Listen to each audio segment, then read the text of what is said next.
What's good? Welcome inside the big studio. This is the Herb Howard Show. My name is Herb Howard. Thank y'all so very, very much for choosing to be here. Got a big show for you guys today. Lots of things we're going to get into as the Bears prepare for what Coach Johnson is calling a desperate game for them to win as they welcome in the Cleveland Browns on what might be one of the coldest Bears games on record in their history. Got to go around the league, of course, check out some of the other games that are happening, and then we will wrap up with Buddy Ass Tweaking. If you've been around the sports world at all this week, you have some idea of who that wonderful individual is going to be. But before we do any of that, let's get one thing straight. Sometimes I go around the city and I'll see people, and they're like, hey, I saw you on TV. Or I go to some of the places that I frequent, and they're like, yo, we saw you on TV. It was woo, it's happy about it. Wonderful and marvelous. It always catches me off guard, one. But two, it's not that big of a deal to me because the first time I saw myself on TV wasn't recently. It wasn't even since I've been covering the Bears. The first time I looked at the TV and saw a reflection of myself had to be in the early to mid 90s. Watching sports coverage, hearing language that sounded familiar to me, but strange on television. Watching a guy do a documentary or do a highlight and use terms that I also use, that my brothers use, that my friends use. It felt like I was seeing myself on TV for the very first time. Now, in the early to mid 90s, I wasn't really old enough to be on nobody's TV, but I was old enough to watch Stuart Scott. And he made it feel familiar. He made it feel okay for people like myself to then envision themselves being in that role. To talk about sports in a way that we talk about sports in the barbershop, at the house, at school, on the CTA bus. That's what he brought to his brand of sports commentary. It was the first time it felt familiar to me. No disrespect to any other people who did it, but it didn't feel any connection as far as I was concerned. Stuart Scott changed that. He brought hip hop, he brought style, he brought flavor, he brought culture to the world of sports that for a young Herb Howard says, hey, I can do that. In fact, I want to do that.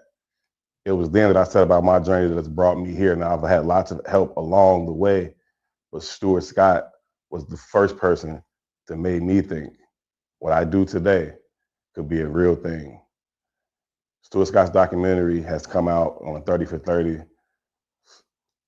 Bittersweet, watching them, remembering, getting some of those feelings again, but then understanding that he was taken from us way too soon.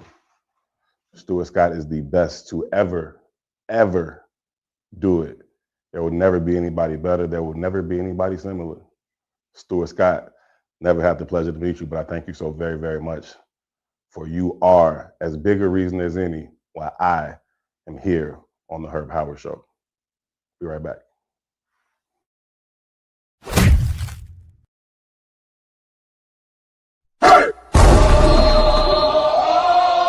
Look, welcome to Plants on the Gridiron. It's Chicago's first and only plant-based tailgate. Here comes the, y'all don't really want it like that. Yeah. Here comes the, no. Here comes the, oh. Here comes the, y'all don't really want it like that.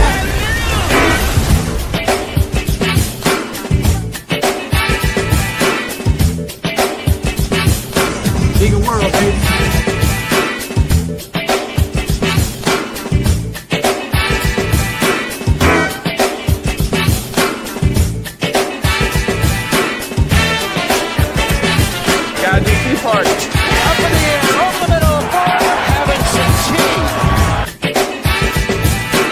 And here's what we love. It is Chicago's most unique event. We combine health, we combine sports, love of football, and you gotta bear down. Chicago Bears, baby.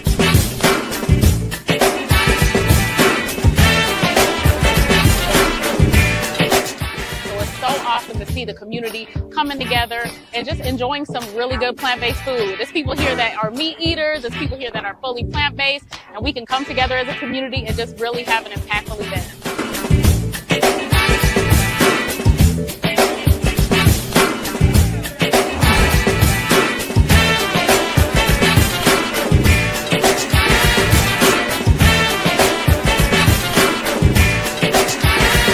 because we are Chicago homegrown.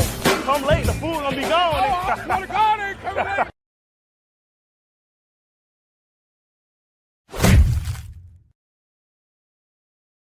I am the Sumo, Morgan Park, and I'm rocking with the Bigs. Yeah, this is Jason Kidd, and we're rocking with the Bigs. I'm Chris Bryant from the Chicago Cubs, and I'm rocking with the Bigs. What's up, y'all? This is Kyrie Irving. You're tuned into the Bigs. What's happening is Dame Lillard, a.k.a. Dame Dollar, and I'm rocking with the Bigs. What's up? This is D Rose, and I'm rocking with the Bigs. This is Mark Cuban, Dallas Mavericks. You're rocking with the Bigs.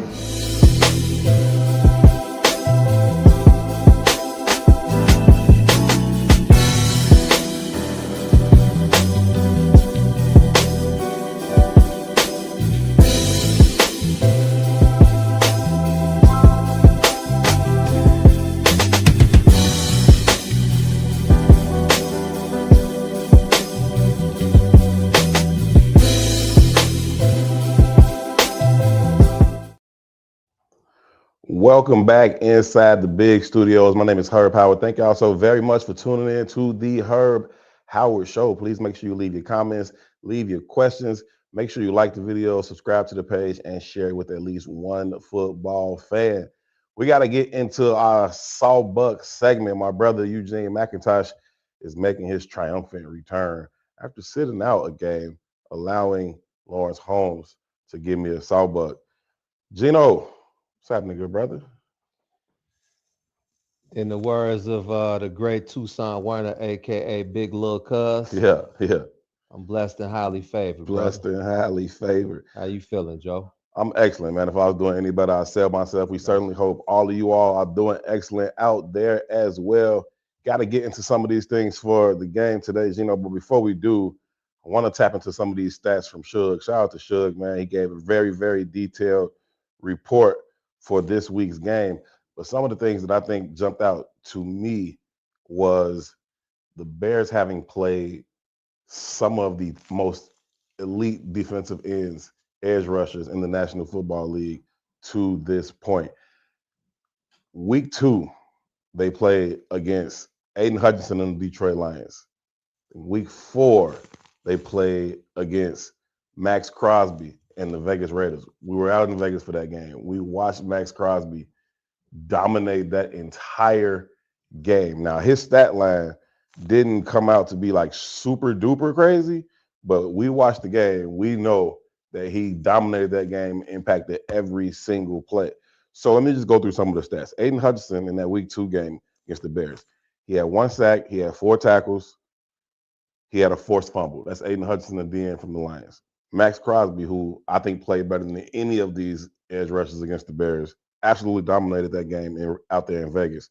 He had an interception. He had 3 tackles for loss. He had 3 passes defended.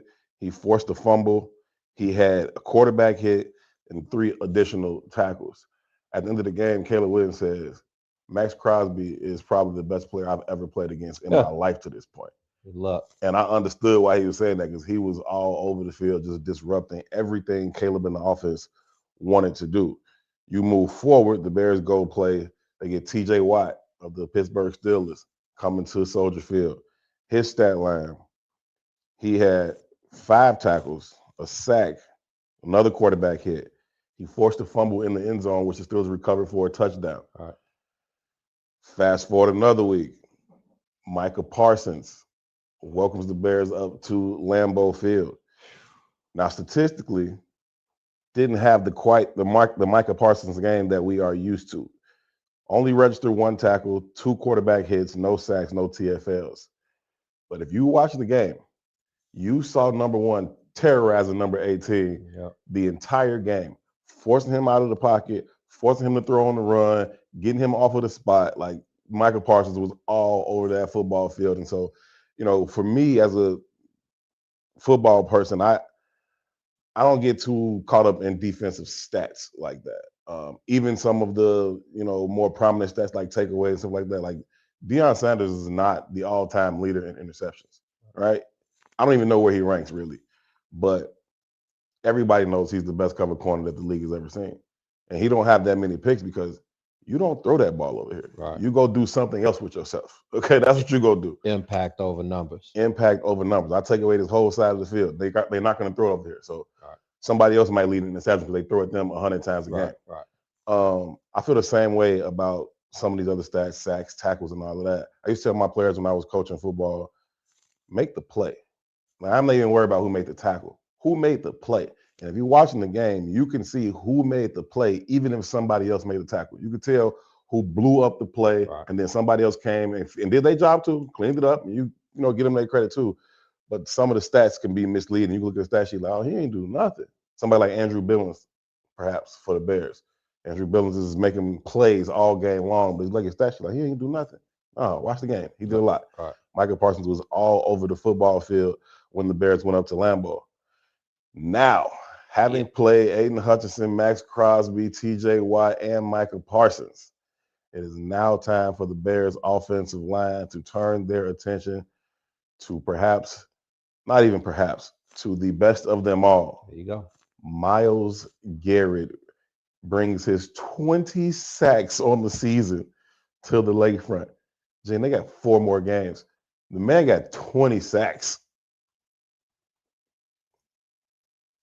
He should have more than 20 sacks. If the Browns were any good and they were playing with a lead a lot this year, then he would have 27 sacks at this point with 4 to go. So I think coming into the game, obviously in the back of Caleb Williams' mind, and he said it's like, well, first things first, we don't want him to get the sack record against us. Right. So that's the first thing in the back of their minds. Right. For you, and I'm going to ask you, but in my mind, Myles Garrett's got one thing on his mind. That's getting to the quarterback. You, as a former quarterback, the one way to stop that is to run the ball. Yeah. And with the weather conditions saying that, like you just stated, this is probably going to be one of the coldest games in Bears history. I think both sides are going to have a huge run game going on Sunday. So for the Bears, I don't want to see Caleb Williams put the ball in the air 25 to 30 times. You have to pound the run game, keep Myles Garrett at bay. And like they say about all the great players in all sports, you're not going to stop him. You can only hope to contain him. You can only hope to contain him, man. It's absolutely ridiculous what he's doing when you talk about 20 sacks because he is the guy on the defense. Now, that's a really good Cleveland Browns defense. I'm not trying to slight nobody else. They got playmakers at all 3 levels. But he's the guy. Yeah. He's the number. You circle number 95 when you start the game plan for the week. Where's 95? Where's 95? ID him every single snap. Have a plan for him every single snap. And when I say a plan for him, I mean the tackle, a tight end, a running back, at least 2 people on him at all times, unless you are trying to send Caleb to Northwestern Memorial when the game is over. That's it. Like, it's no other. That's it. But he has 20 sacks, even though he's the main focus of every offense coming into the game. And he's still got 20 of them things. Yeah. Going through double teams, going through triple teams. Yeah. It's insane Euro what Myles and Garrett Mars. is. Euro and Mars. Like, he is insane. He's big, like ridiculously big, crazy freaking strong, and freakishly athletic. I don't know what you do with him. And he's going to be going up against most often Ozzie Trapillo,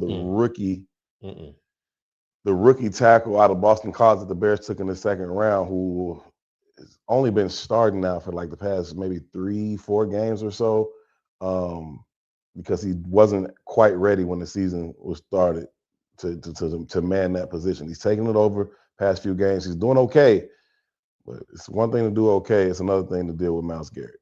What was that famous Hot Boys song? Somebody help. Somebody help. Man, y'all better get Ozzie some help over there, man. And like you said, they're gonna have 2 or 3 guys with eyes on Myles Garrett at all times. You cannot let Myles Garrett come in here and single-handedly beat you like Max Crosby almost did in Vegas. This is what I don't want to see. And I'm glad you referenced Max Crosby because this is the stuff, some of the stuff they tried to do to him. They tried to play in his face. They tried to trick him. Oh, we're not gonna block him. Boy, I done seen every trick in the book. That don't work. We're gonna misdirect him. We're gonna change his eye point, and he gonna look this way. We're gonna go. Remember that man lined Northwestern Memorial, Joe. Okay, stop playing with you not blocking him. Remember the man lined up damn near by the Yes. wide receiver? Yes. Came down there. Nah, so please don't. Ben Johnson is smart. I give Coach all the credit for being smart. Do not try to be too smart. Block that man. Mm-hmm. Stop the misdirection. Oh, we're going to throw screens at him. He got a 40-inch vert. He's going to pick it off. 40-inch vert. Stop playing with Shorty. He's different. Treat him as such. Treat him as such and give yourself an opportunity. I agree with you. There's got to be a run heavy focus in terms of the offense. You want to get up to about 200 again, 250 if you can. You get Calvin Nunn going, you get DeAndre Swift going. I think that's going to be the key to what the Bears want to do. I expect the Bears to win, man. I also asked Shug to tell me how many games Kyler Gordon has missed in his career. Right now, he's missed already 10 of the Bears' 13 games to this point in this season. I don't think he's going to play again this season. Not this regular season, for sure. That's what I told T. Yeah, I don't think he's going to play again this regular season for sure. Over the course of his career, he's missed 19 games so far. Played 14 games his rookie year, 14 out of 17, 13 out of 17 in 2023, 15 out of 17 last year, and 3 out of 13 to this point this year. It's unfortunate because, first of all, Kyler Gordon's one of my favorite people on the team. I just love the dude as a person. But he's also a really good football player. He's a very versatile piece that could be really impactful for what Coach DA, the defensive coordinator, likes to do and move people around and have these Swiss Army knife types of pieces. His most versatile player hasn't been there almost all of this season. And it's unfortunate, man. You tip your cap to what DA has been able to do. You tip your cap to Ryan Poles. They went out and got CJ Gardner-Johnson. But for all the things that CJ does well, he is not the versatile piece that Kyler Gordon is. He's not the cover corner that Kyler Gordon is. We saw him get exposed a couple of times up there in Green Bay on some of them deep crosses over the field. He doesn't have that kind of speed. CJ is good in that 12 to 15-yard range where he can use his physicality, his aggression. He can get in the backfield. I like what he brings. He did have a pick in that game as well. So I like what he brings, but he's a different player than Kyler Gordon. The Bears are missing him on defense. And there's soft tissue injuries too. It's always soft tissue. It's a hamstring. It's a groin. It's a quad. It's a calf. Yeah. And it stifled his impact, obviously. Yeah, for sure. But when you talk about what it means moving forward, and you, like I told T before you walked in, I'm like, I don't think Kyler Gordon is coming back this season. You said this regular season. Hamstring injuries ain't nothing to play with, man, especially with what he brings to the table. Yeah, I think for him again, it was a growing, but it's just it was a growing this time. Yeah. Okay. That's almost worse. No, it is. When you talk about the flexibility and how he goes about his movement skills, he's Spider-Man for a reason. The way he's able to pivot and turn and quick twitch and all that. We see him come out in the introductions doing backflips and all like he's that kind of athlete. And when you don't have the full range in your soft tissue muscles like that, it's just tough, man. And right now, I think that's a key component of what they're missing. I would like to see him if he's able to come back in the postseason. If that's a possibility for him, if he takes these 4 or 5 weeks off, is able to come back and help them in the postseason. I think he's that type of guy that can acclimate himself quickly and still offer you something, especially in some specific packages. Right. That would be nice, but right now they are missing his presence in that defense right now. Coach Johnson said, "Listen, the greatest predictor about you could tell that Coach Johnson's getting annoyed with his injuries, and they like, what do you think about Kyler?" Like, I don't know Kyler Gordon. I want to know him. He ain't been around for me to know him. Exactly. You know what I'm saying? Not to know him like that. And he said the greatest predictor for future soft tissue injuries is to having had one in the past already. And so he keeps having them. It's a great predictor that he's going to continue to have them, at least in the short term. So hopefully, if by the postseason, the certain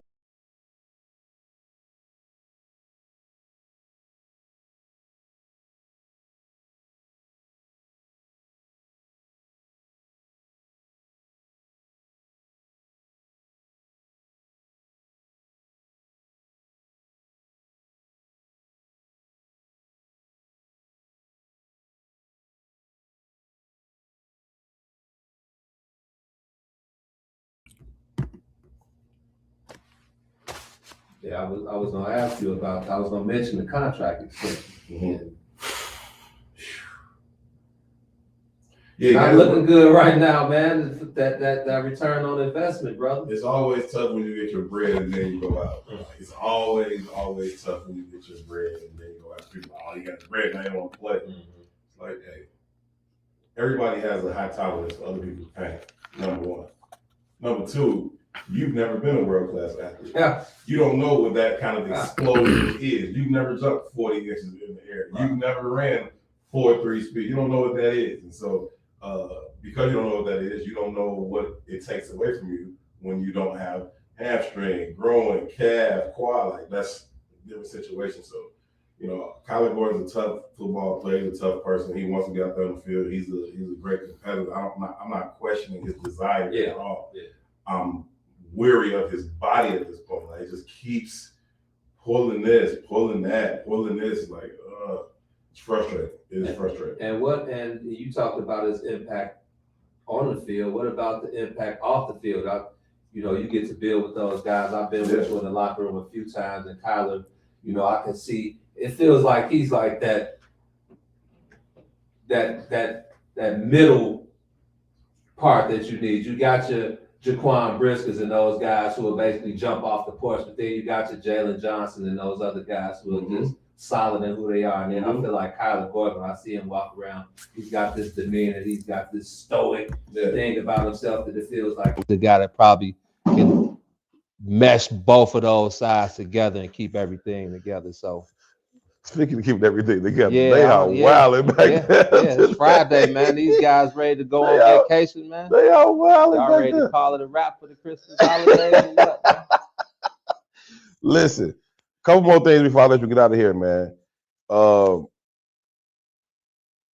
Shedeur Sanders. Shedeur Sanders, the rookie quarterback from the Cleveland Browns, son of the great and aforementioned prime Deion Sanders, is now the starting quarterback. They said they want him to start through the rest of this regular season and see what he's able to bring to the table. His last game, he threw for like 360, 370. Accounted for 4 touchdowns. He seems to be adding a different element to this offense that Dylan Gabriel was not able to add to this particular offense right now. What do you think about Shedeur, and how big a threat do you think he is to what the Bears are going to try to do this Sunday? I was going to ask you about that because I feel like we've all heard of the Stefanski stories and how everybody thinks they're plotting on his demise. And me personally, I think they couldn't stick it to Deion. So they're doing everything in their powers, the powers that be. They're doing everything in their power to stick it to Shedeur. So given the opportunity, he's definitely met expectation. I wouldn't say he exceeded expectation. We saw the game he had last week. Huge game, led those guys back. Obviously, dumb decisions at the end of the game, taking the ball out of his hands. Put him on the bench to run a 2-point conversion. Dumbest thing in the world. Yeah. But I think these last 4 games is I wouldn't say do or die, but I think this is when the Cleveland Browns get to see if this is the guy that we want to see lead our franchise in the future. So before I get to what I was going to ask you about that, I just think this is going to be a tough environment for him to come through this weekend. Cold. This will be his first time experiencing this on a NFL level, especially with the stakes that this game holds, specifically for the Bears and them coming in trying to knock them off. Rookie quarterback, you got the rookie running back, Judkins. Yeah, you got my guy who I got on fantasy, the rookie tight end, Harold Fanning Jr. Yeah, Harold Fanning Jr. Shorty caught 117 balls as a senior in college in the MAC.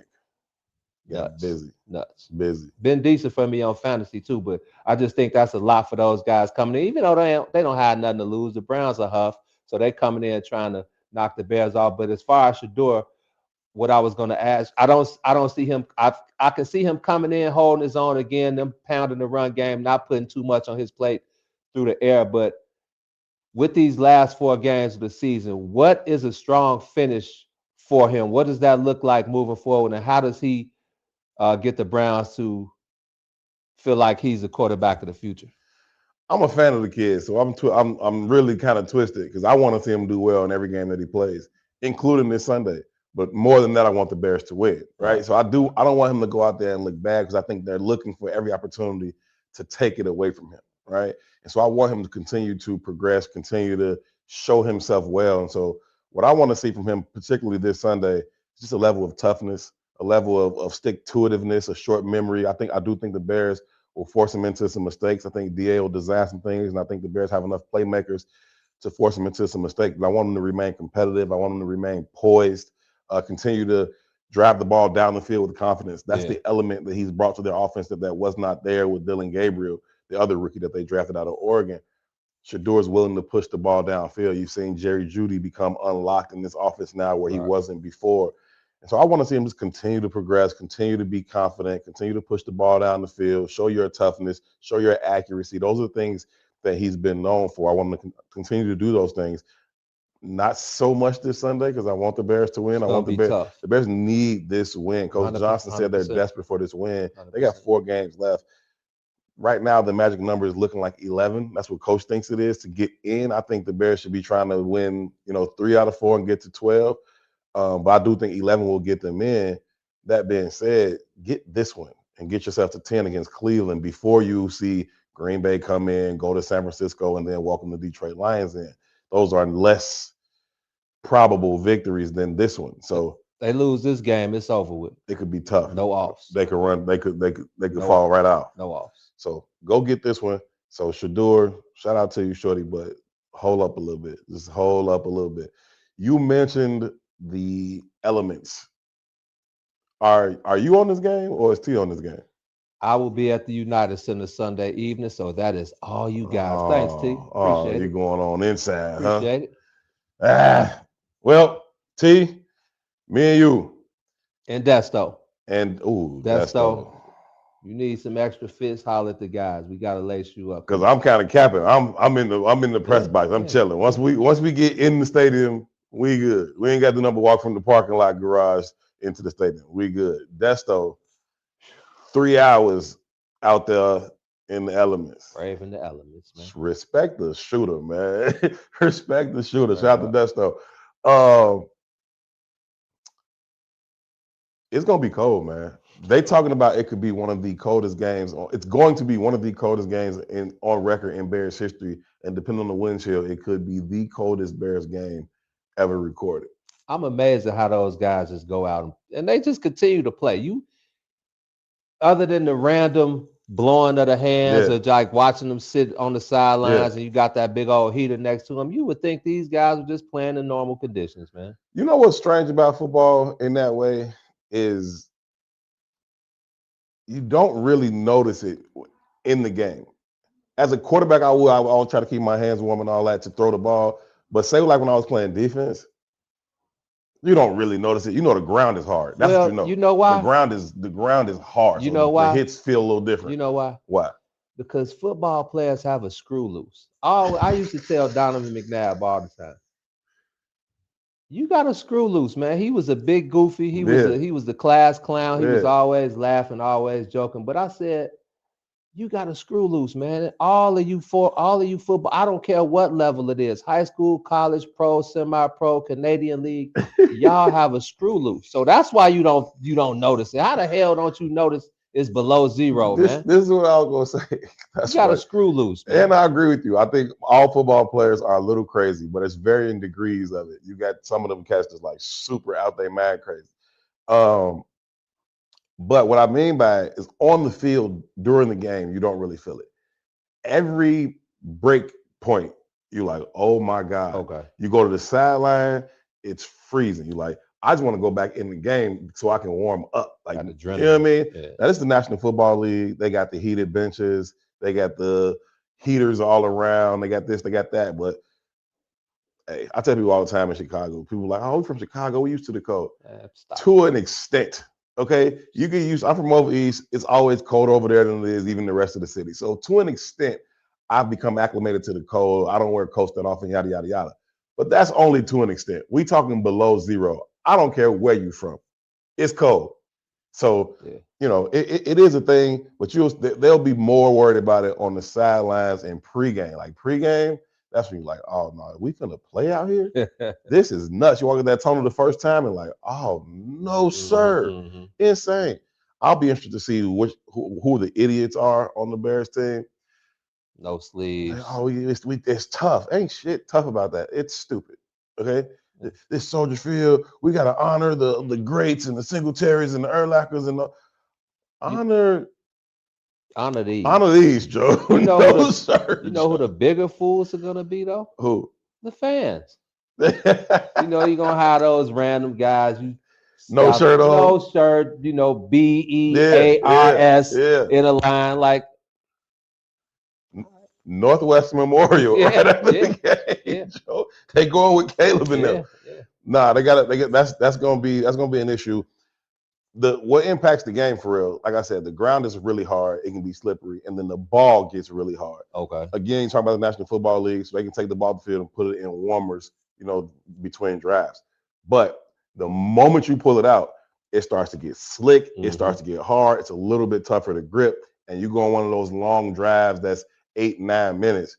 That ball is like it's like catching a block of ice. It's like, you know what I mean, and trying to throw one too. So that'll be some of the things that they try to keep, manage of, and the kicking game also. Like it's one thing to kick a football, it's another thing to kick a brick. Cairo. It's another thing to kick a brick. You already look like you kicking bricks past 50, so hope it don't come down to you, brother. Yeah, so that'll be some things we got to keep our eye on. Predictions, man. I know we well over on this SAWBUCK, but who you got? Big dubs, man. Big dubs for the Bears. I'm gonna go Bears 17. It's gonna be a low scoring game. It should be a lot of time of possession should be key to this too. I'm gonna take Bears 17.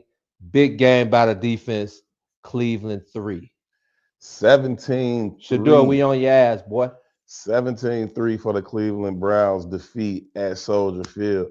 I can rock with that, man. I think it should be a low-scoring game due to the elements, due to the style of game that you want to play, running the ball, time control, those types of things. I'll go a little bit higher. I'll go 20. I'll go 20 to. I'll go 20-13. Okay. I'll go 2013 Bears. You want to see a little bit out of Shador, huh? I do, man. I like the kid. I think he can ball a little bit too. Me too. So yeah, I'll go 2013 Bears. Bears get themselves to 10-4. Big dubs. Inch ever so closer to the postseason. That's Eugene McIntosh, kind enough to give me a SAWBUCK or a dub or whatever it has been. We got to get up out of here. Take a quick break. When we come back, we're going around the league quickly. Some of the key games that I got my eye on for this particular week, and then we'll wrap up with Buddy ass tweaking. Boy, what is wrong with you? Oh my God. Foolishness.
Shout out to the family. Welcome back inside the big studio. This is the Herb Howard Show.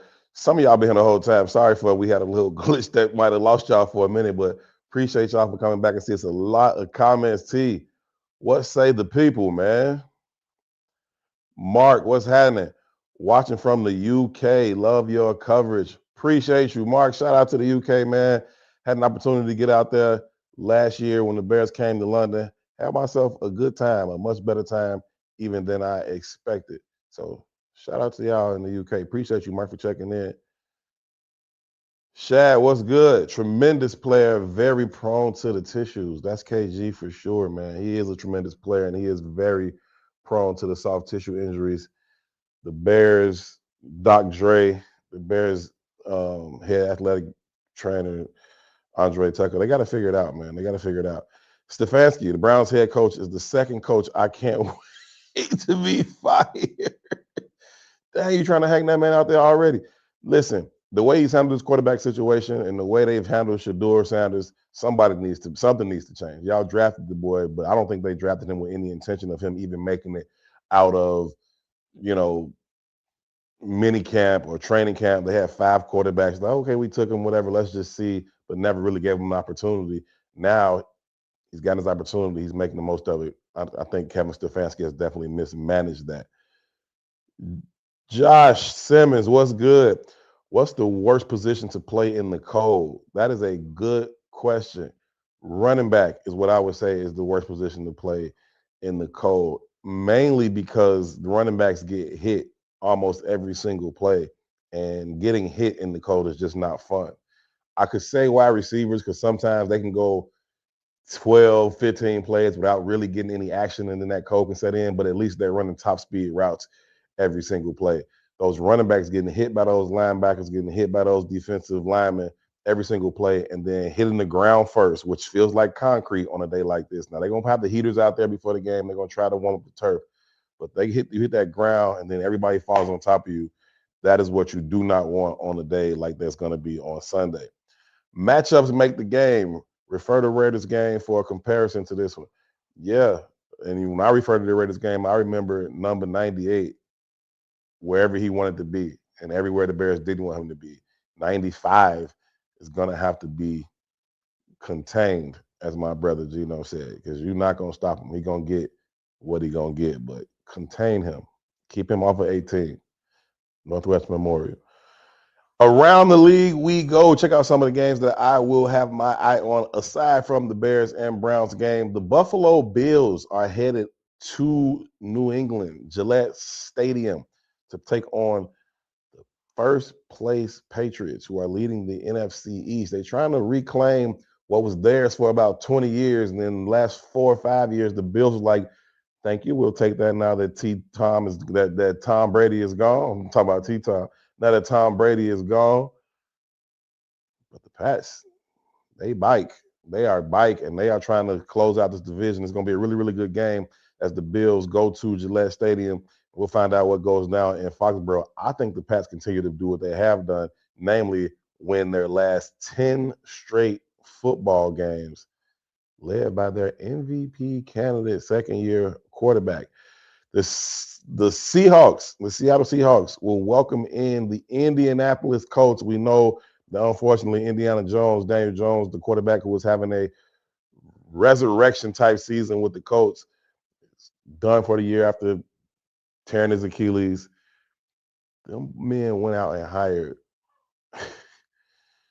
them people, men and women in that Colts front office and ownership, went out and signed 44-year-old grandfather, like Phillip Rivers. The other quarterback on the roster is Riley Leonard, the rookie from Notre Dame. He is the exact same age as Phillip Rivers' oldest son. It's insane. He's 44 years old. He's going to play on Sunday. We're going to see what that looks like. It's a cool story. Maybe he can come around and throw it around a little bit. But I have a level of respect for the game of football that says this is not going to work. I don't know what's out in Seattle, maybe Grey's Anatomy or whatever Northwest Memorial is out there, but get them people ready, man, because 44 years old off the couch. Now, if he had just been playing through, then cool. He hasn't played football in almost 5 full seasons. Good luck. He does know the system. The coach wanted him back because he knows the system. 80% of playing quarterback is from the shoulders up, but that other 20% matters. And that Seahawks defense is really, really good. We'll see what happens. I think the Seahawks take care of business and probably take care of Phillip Rivers too, send him back to his couch. The Lions, Detroit Lions, are going out to LA to SoFi. They will take on Matthew Stafford and the LA Rams in a critical game for the NFC playoff picture. The Lions are trying to hang on to stay in the hunt, trying to get them a spot right now that they do not currently have. I'm hoping that the Rams go ahead and knock them back another step, because when they get to Soldier Field on week 18, I want them to be done. I want them to be putting guys on the shelf and looking forward to next year. A big step in that direction would be if the Rams can take care of business out in LA. Let's go, Matt Stafford. Let's go, Rams. The Packers also headed out west. They going to the mountains. They got to go see the Denver Broncos. Bo Nix and the boys playing really, really well. They are in the race to win the AFC West with the Chargers. Notice this is the first week that the Chiefs haven't been in this around the league segment, because they're done. But the Broncos are not. They got a really good football team, really good defense, and they're led by a really good young quarterback. Head coach Sean Payton has them playing at a very, very high level. Of course, if it's a Green Bay Packers game, I want them to lose. Come back home with another L on their record before they get to Soldier Field next week to play the Bears. So let's go Broncos. Let's go Rams. Seahawks will take care of business. I think the Pats will take care of business as well. That is the Around the League segment. We got to take one final break. We will wrap up with Buddy Ass Tweaking on the other side of this break.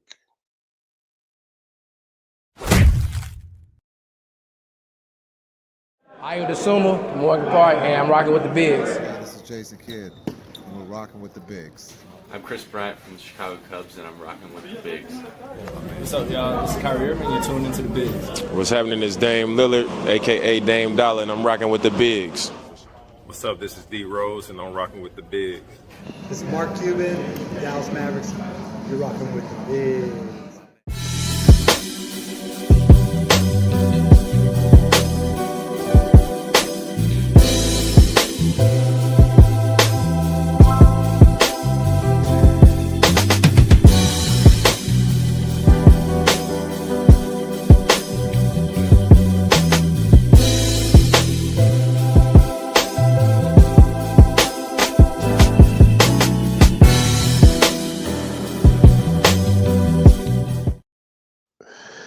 Welcome back to the last segment of this edition of the Herb Howard Show. Again, thank y'all so very much. Please, before we get out of here, make sure you like the video, subscribe to the page, set the alert so you get reminders every time the page goes live or drops new content, and share the video with at least one person. Y'all know what time it is, man. It is time to award somebody. Is it an award? What is it? To sentence somebody to Buddy Ass Tweaking of the day, of the week, of the month, of the year. This man was making $6.5 million to be the head coach of the Michigan Big Blue Wolverines football program. He was the first black head coach in the history of that historic program. He was like, nah, I'm good. I want to get some of this box over here, some of this basic box over here. Head coach Sharon Moore was fired with cause for having an inappropriate relationship with a staffer. His administrative assistant, apparently he was having a relationship with her. Some of the allegations that have come out are wild. I won't confirm them as facts, but the allegations are that he had been in a relationship with her. He had impregnated her. He had paid for abortions. He was apparently caught by a DoorDash driver who said, I had delivered a Plan B pill to the head coach's office at Michigan University. That is absolutely insane, sir. Now, Sharon Moore is also married. He has 3 daughters, and he's carrying on this extramarital affair with his administrative assistant. She was initially making, I think, $50,000 to be his administrative assistant. He almost doubled her salary to $95,000 as he was sleeping with her and carrying on this particular relationship. Absolutely disgusting on you, Sharon Moore, not only for what you've done to your family, your daughters, but what you did to yourself, to the football program. Stop thinking you them, bro. You can't do what they can do. You was the first black man to have that spot. Couldn't keep it in your pants. Couldn't keep it in your pants. You saw that white woman, and you was like, ooh, I want that. Now you're done. Not only did he get fired, he must have, what the kids say, crashed out. He must have crashed out because he was then arrested, charged with assault. He is still currently in custody at the county jail out there. Man, you're going to throw it all away. They say he went to the lady crib, was threatening suicide, murder-suicide. These are all allegations, but I do know for sure he is in custody as we speak still. It's absolutely disgusting. Sharon Moore, without question, buddy-ass tweaking. I didn't think it could get worse than Sir beat off. You should have just beat off. That's what you should have done. You tweaked. We got to go. We'll be back for a recap of the Bears game next week, hopefully after they take care of the Cleveland Browns. Shout out to the whole team doing all of the hard work behind the camera. Shout out to P.I. Shout out to the boss man, T. Tom. Shout out to Eugene McIntosh, the star of the Herb Howard Show. Huge shout out to Shug for bringing the stats today. Most importantly, by far, shout out to y'all for tuning in. We greatly, greatly appreciate it. Till next time, y'all be good to each other. Peace.